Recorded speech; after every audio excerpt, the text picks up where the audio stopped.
The fuck is up, gamers? It's your boy The Goods, and we are back for episode number 21 of the Great Ace Attorney Chronicles. Holy fuck, this is gonna be a long-ass series. What is my longest series? Can I check that while I'm loading into the game? Give me a second here. Because it'll tell me how many videos are in each playlist. Let me continue. Because let's see, Life is Strange... Well, hold on. Baldur's Gate is 46. Baldur's Gate's 46. Oh shit. Wait. I fucked up. Hold on. How do I go back with that? Give me a second here. Regular base game Ace Attorney is 40 videos, by the way. If that helps at all. So... we're in for a fucking treat. I don't know why I didn't think about that. How much is Zelda again? I'll go back. Zelda's only 22 and Violet's... okay, yeah. Okay. So I was talking on the carriage before I hooked up the horses, just like always. Hold on. So, you were already in the omnibus before you even set off on its run. Well, yeah, I mean, it was supposed to be the Jerry to make a few boba, and there's no idea in it. So she means there's no point in spending money to make money. It actually makes sense. Damsel, may I remind you that this girl is a petty thief. Kindly refrain from entertaining her tenants. Well, all that does is clear up the mystery of the fares and all. For the paying passengers at 5 cents apiece, making it 20, to which the cabman testified. And one little scapegrace riding for free. Wait, what did he say? Don't conquer the diver eyes there for some grub before me last run, see? Said about the carriage. I don't fucking care. But your hiding place is a storage compartment full of equipment for the coach, no? Yeah,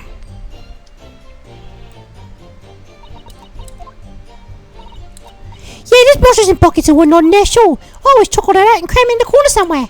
No one never seems above for much. And yet, according to the report filed by the police officer who first arrived at the scene, the compartment was full of such paraphernalia. Well, I don't know nothing about that. Like I said, I moved all the stuff out so I could hold it in the seat. That's all I can tell you. It seems we've reached the end of that line of inquiry. Continue. Can I press down here to press? I cannot. I have to press the keybind. Hold it! A waste of time? Why is that? What about some of me on in there? They've got pretty much summertime. I beg your pardon, did you say God permit? Oh, yeah, well, that's what I can't call it. You say the omnibus, I suppose.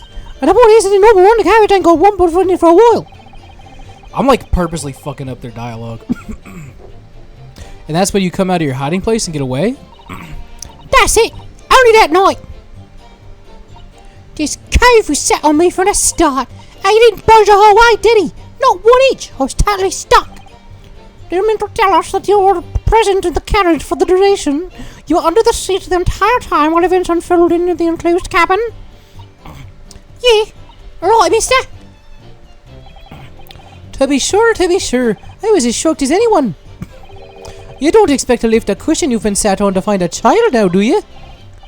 So this Miss Lestrade couldn't possibly be the culprit, then? I'll tell you, you can't see a blind thing at that hiding place. It's pitch in there. So you couldn't see out of the cabin at all? Not a jot. Most days I push the cushion up with me head and look out the crack. Then I have a butcher at whose I'm gonna fiddle. Thought you were a pickpocket, not a butcher. I mean, I have a look. The seat under ain't as plush as the other one, see. So most of the time the passengers plant themselves opposite. But for some reason that night, this here Irishman's been the whole journey right and over me head. And for that reason you weren't able to push the cushion up to peek out, I see. Trudy is high and too happy in small places. Feels too much like being thrown in the clink. But it's the only place to hide in them carriages, so it's Hobson's choice. Why didn't she just stick to picking people's pockets in the open, then? Say there's some reason she's not letting on, judging from her demeanor. So anyways, I was a bit scared by it to stick it out and there's nothing else for it. God, are we almost fucking done with this? Like with this, like, the constant pressing and just reading the dialogue is boring, because all they're doing is just recapping the same shit. What do you mean you heard a loud bang? Could have been all space, or I didn't really say, well, the point is, it made me jump. You let her scream involuntarily? That's right, and then I felt the cushion over me get lighter all of a sudden. Presumably when the defendant got up in order to help the victim, yes? Or not. It could equally have been the moment the accused stood in order to stab his victim, could it not? Well, girl, did you see the moment at this? What did you see at this crucial moment? Yeah, I saw it. I put up a curtain and a quick butchers were at the hand said no. I actually was sitting up the bloke when it fallen on the floor, the seat opposite.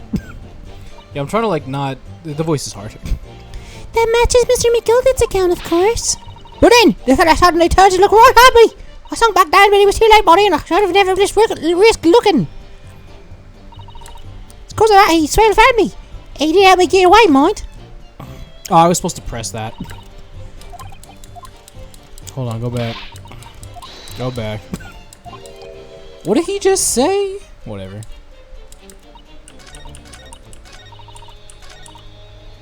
Let me press that. Because that's sus. When Mr. McGildy discovered you, he pulled you out from your hiding place? I was scared stiff. He jerked me out and sent me on to say no. Next to the victim, Mr. Mason? Yeah, broke out a knife in his guts, and he was still bleeding. And the carrot lurched about and he ended up falling onto me. How awful. Both me hands got covered in blood. It made me feel sick as a dog.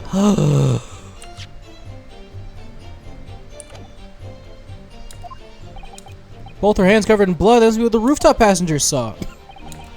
After that, I believe you talked with Mr. McGilded for a while. Is that correct? He asked me for some stuff. Wanted to know my name and what I was up to and that. Then I heard something from above. Someone screamed. Yes, Mr. First on the roof deck, one would presume. Well, he wouldn't know and see me face, so he'd look up. Then the oars were drawn up smartish, and this Irishman says to me, get back under the seat. I'll see that you can get away later.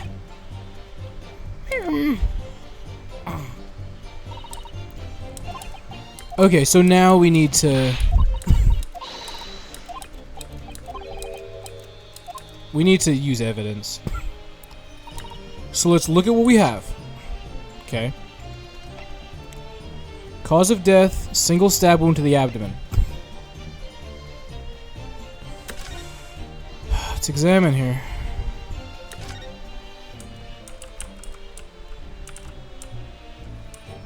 Okay, alright, okay.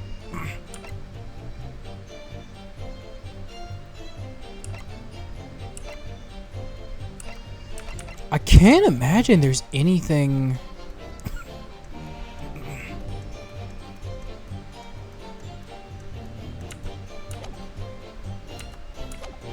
Snuck inside the cabin before they hooked up the horses. There's nothing I can argue.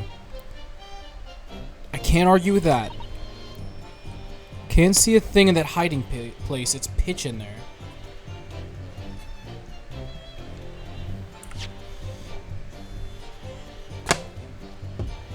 Which...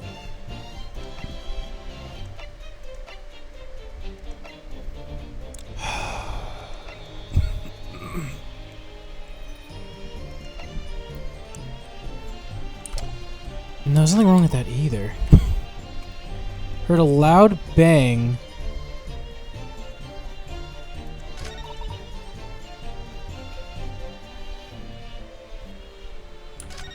A loud bang.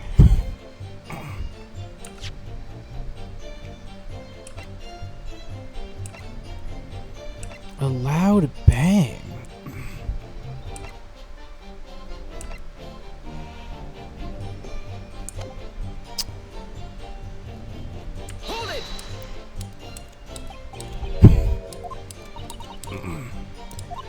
I've gotta, like, get Mr. McGilded on something.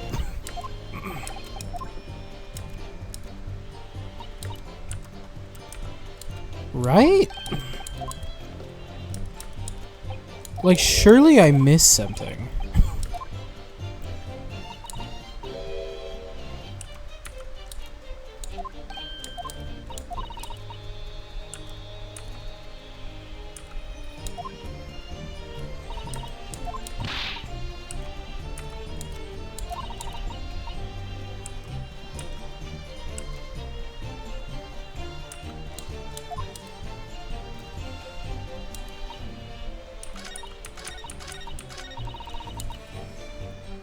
Yeah,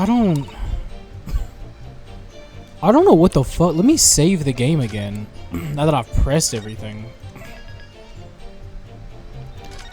I don't know what it could be. Cause on the realest shit.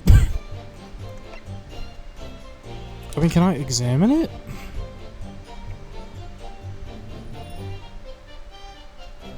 "15th February, 10 p.m. to 11 p.m. Okay.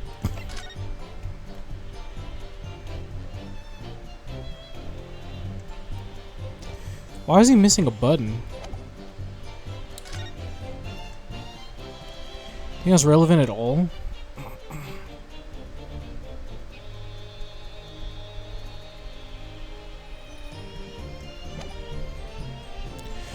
Wait.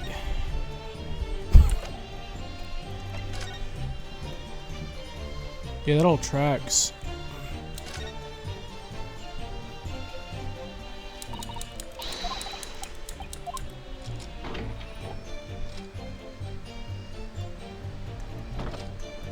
Yeah, there's the blood on the floor.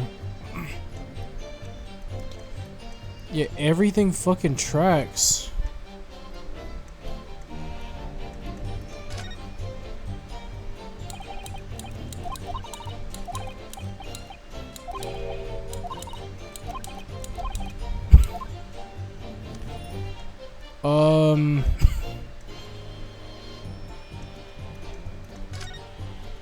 Is that bloodstain?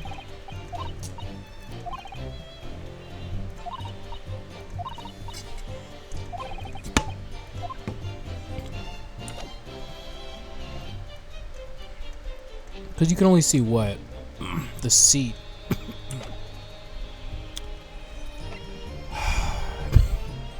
I'm looking it up. I'm looking it up, bro.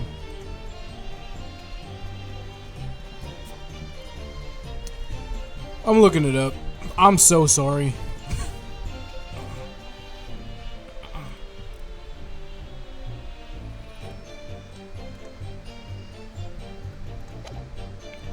Wait.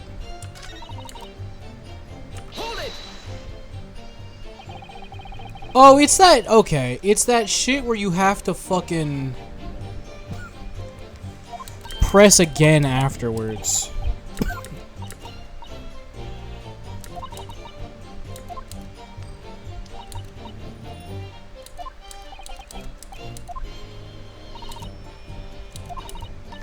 Well, no.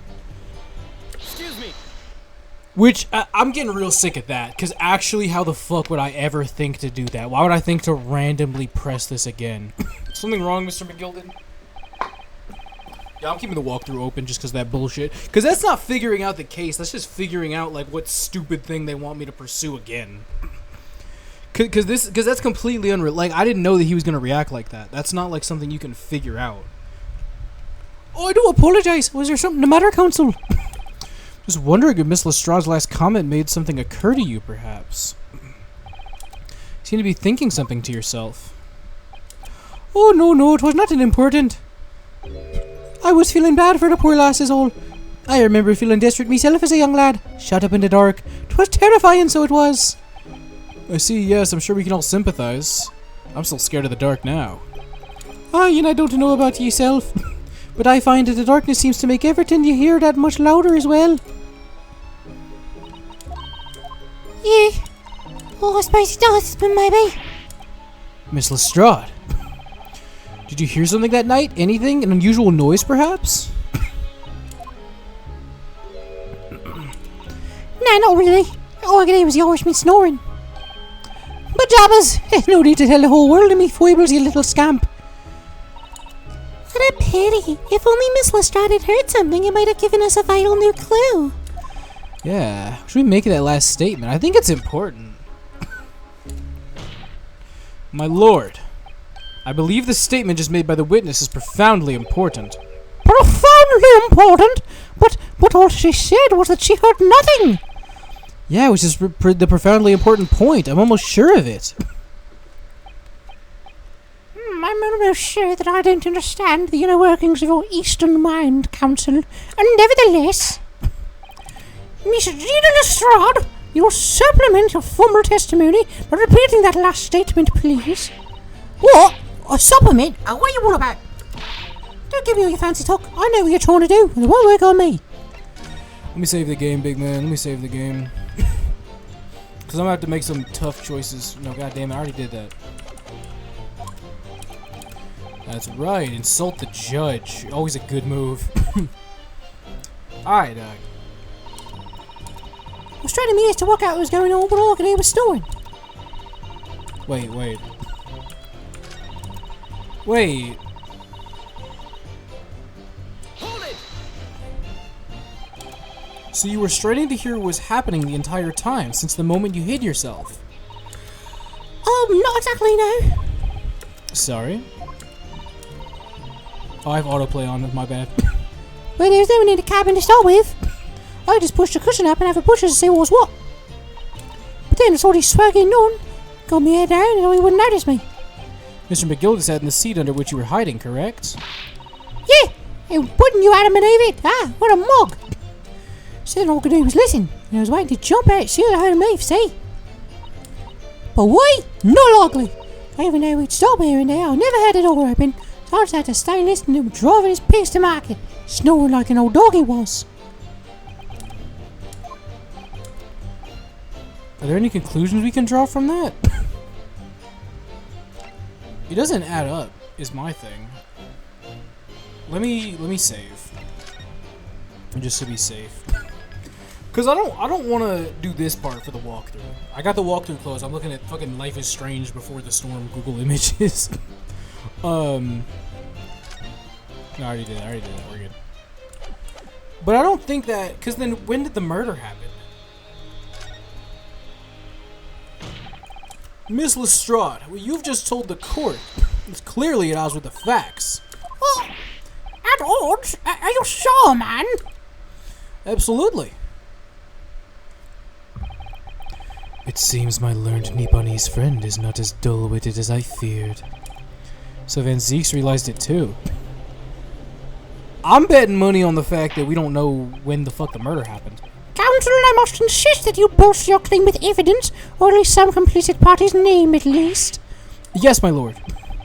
I expect you to demonstrate this alleged contradiction to the court. According to Miss Lestrade, while she was hiding the omnibus that night, she heard nothing but the sound of Mr. McGilda's snoring. But think, Ryunosuke, think. There's something else she should have heard. Oh, wait, do I show evidence or a person?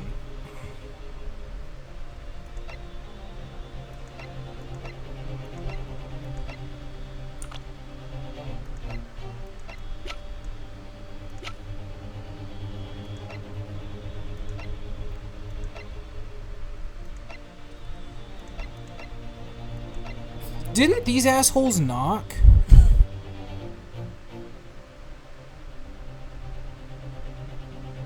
Right? Let me save. Hold on. Or no, well, wouldn't it just be him getting on the fucking bus?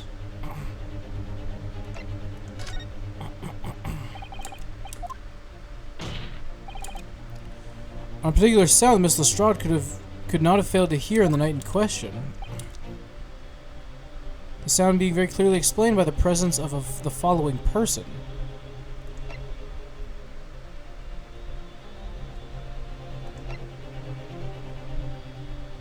He didn't make any noise, did he? But no, he was there though, so clearly he would have had to have gotten on. Right? Take that! Okay, the music stopped. So I think I'm right. Thrice fired, Mason. Yes, my lord. The sound that Miss Lestrade could not have failed to hear is that of the victim, Mr. Mason, boarding the omnibus. Yeah, okay, I was right. I said that. Order, explain your reasoning, counsel. Miss Lestrade, allow me to confirm something. You claimed earlier you were the first person on board the omnibus. Is that correct? Yeah, of course I was. I got on while the driver was in the pub, didn't I? And the next person aboard the omnibus was Mr. McGilda? That it was. Not a soul in the cabin when I climbed aboard. At least, not in plain sight. So you were, to all intents and purposes, alone in the enclosed cabin of the omnibus at the time. Did I not just say as much? I wasn't travelling with anyone else, if that's what you mean. Yeah, so get on, remember? Do the crack under the seat cushion. I was resigned for sure. From what we've heard, the carriage made a number of stops after that in its onward journey. During which time, do you not hear the door opening or closing at all? No, I never heard it. That's exactly what I was listening for, wasn't it? Waiting for the swell to leave. In which case, when and how did the victim end up in the carriage? Oh! You know the victim collapsed inside the enclosed cabin of the omnibus. Therefore, Miss Lestrade's statement about what she did or did not hear is at odds with the facts. Oh! But what good does that do us? Yes, this petty thief's statement is clearly flawed. Lord Van Zeeks! Yes. He knew all too well there was an inconsistency in Miss Lestrade's statement. It would seem words of thanks are in order for my learned friend. What are you talking about? You've demonstrated matters impeccably. This witness and her colorful statements are entirely unreliable. Her words are convenient untruths, nothing more. Oh, we're cooked. Oh, we're cooked.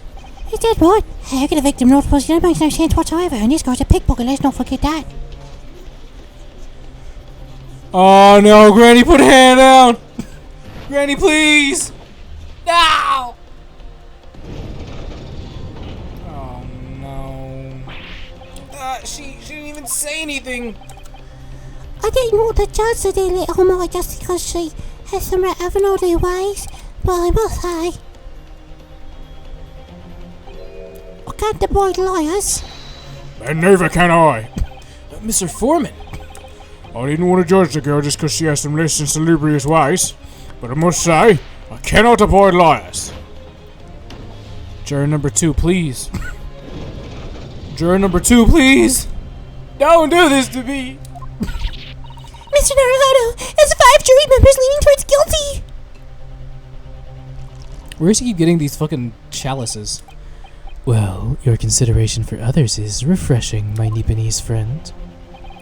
To the considerable troubles you have spared me.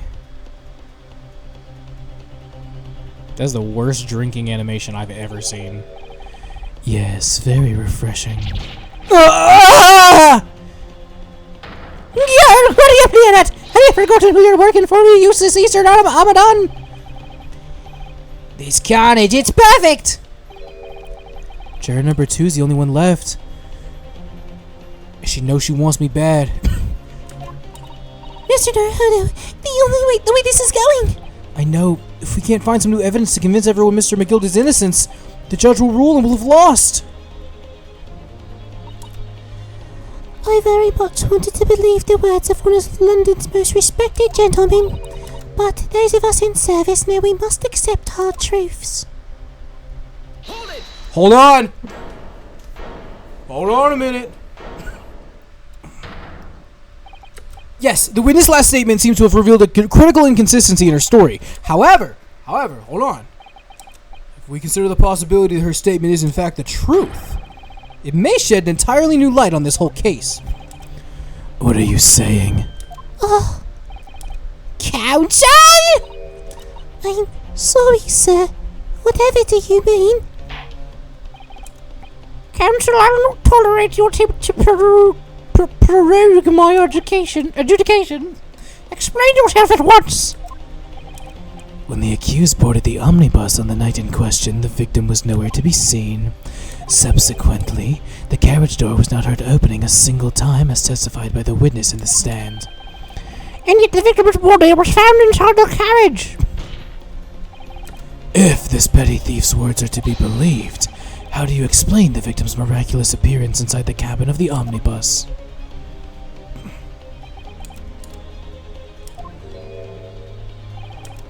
There's only one way to explain how the victim came to be inside the carriage.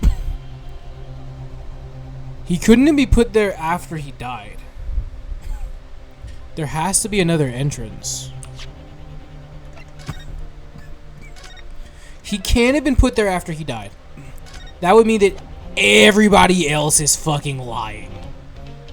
Everybody would have to be lying, and they'd all have to be involved. There's another entrance. If the door wasn't opened even once, the only explanation is that the victim entered the enclosed cabin some other way. Objection. I wondered what new fantasy you'd come up with in your blind panic. But behold, the omnibus is here for us all to see. Only one side of the enclosed cabin is furnished with a door, the other side only has windows. Fixed windows which cannot possibly open. In short, there is no entrance to the cabin other than the door. Objection. But there could be. There's one possibility you haven't considered. Oh, really? Yes, one other way inside that isn't the door. Another opening, the use of which allowed the victim to appear inside the enclosed cabin. All right, counsel. The defense will identify the location for the court. Here's the omnibus in which the incident occurred. Where on earth is the entrance by which you propose the victim entered the cabin? How the fuck should I know? Why are you giving me like the worst possible fucking... You think it's the fucking skylight? You think so? I think so. It's gotta be it. Take that! The music stopped. The answer is obvious. It can only have been the skylight. I say, the skylight? Objection! Objection. Your ludicrous proposal almost has me lost for words. However, objection. I don't want to hear you talk. The skylight may be large enough for someone to pass through. Objection. So you claim, but do you have a shred of evidence to support your addle-brained theory? Both Mr. McGilded and Miss Lestrade said the same in their testimonies. They each claimed to have heard a loud thud, such as the noise made by someone falling to the floor. Yes, which has already been explained as the sound of the victim falling from his seat, having been assaulted with a dagger.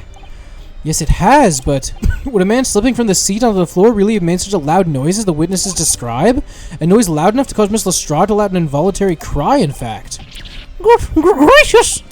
Perhaps, in fact, that was the moment the victim made his entrance into the cabin. No, let me rephrase that. The victim didn't enter the cabin as such, he fell into it. Objection! Objection. You're now suggesting the victim fell from the skylight into the cabin. That's simply impossible. Okay, let me call it right now. The missing button on his shirt for the picture we haven't been able to use yet, the missing button's gonna be on top of the omnibus. Actually, give me a second.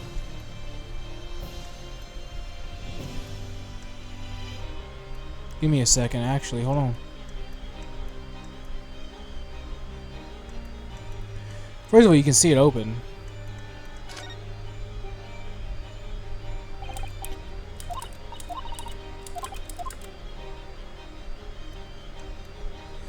Alright, maybe not.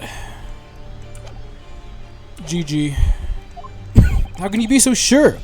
Because if the victim had fallen inside through the skylight as you say, the passengers on the roof deck would have seen it happen. And yet, not one person made mention of such events in their testimony. Well, yeah, that's true, but... Hold it. Might a humble fella make a wee comment here? Mr. McGilded. To be sure now, the two fellas who were sat on the roof to testify afore said nothing of the victim falling through the skylight. But it seems to me, my lord, 'tis not much a case of them not saying, but...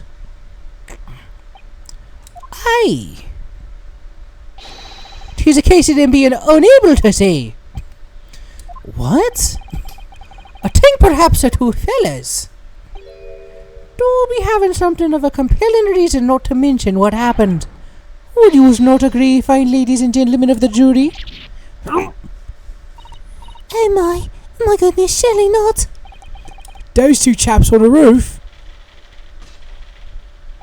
You mean the ones who stuck the knife in that man were? Yo! Who said that? Hold it! Just what exactly are you insinuating here, you brother? What are you insinuating? What is he fucking doing? Did you see that shit? I want to go back and watch that. That's funny. This is a flaming outrage. I'll have a good mind to give you the blinker in a minute. Yeah, what is that? What is that?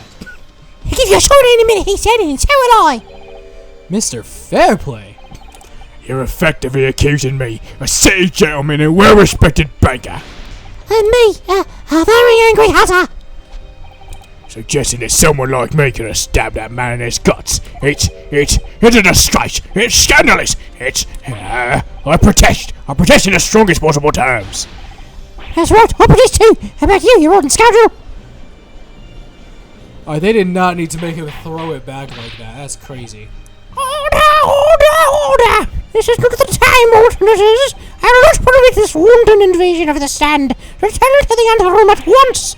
But what is this vile reason, my lord? It's outrageous! It's very hurtful, you know.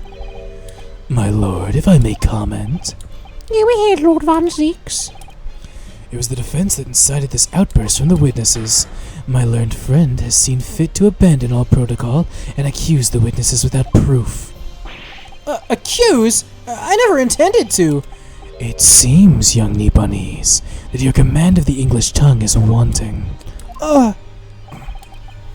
You proposed to this court that the victim fell through the skylight from the roof deck of the omnibus. That hypothesis cannot possibly stand without the rooftop passengers being aware of the events. You have branded these gentlemen liars. You have intimidated their criminal guilt. In our British courts of law, it is what's termed a baseless accusation. It was rash to put the idea forward without any actual evidence, but you can't just dismiss it without a second thought. What are we wasting time for? Get him to testify. I thought there was something fishy about that hat for the moment I laid eyes on the fellow. We have to see this matter through now, one way or another. If there's filthy rubbish in our midst, we must dispose of it at once.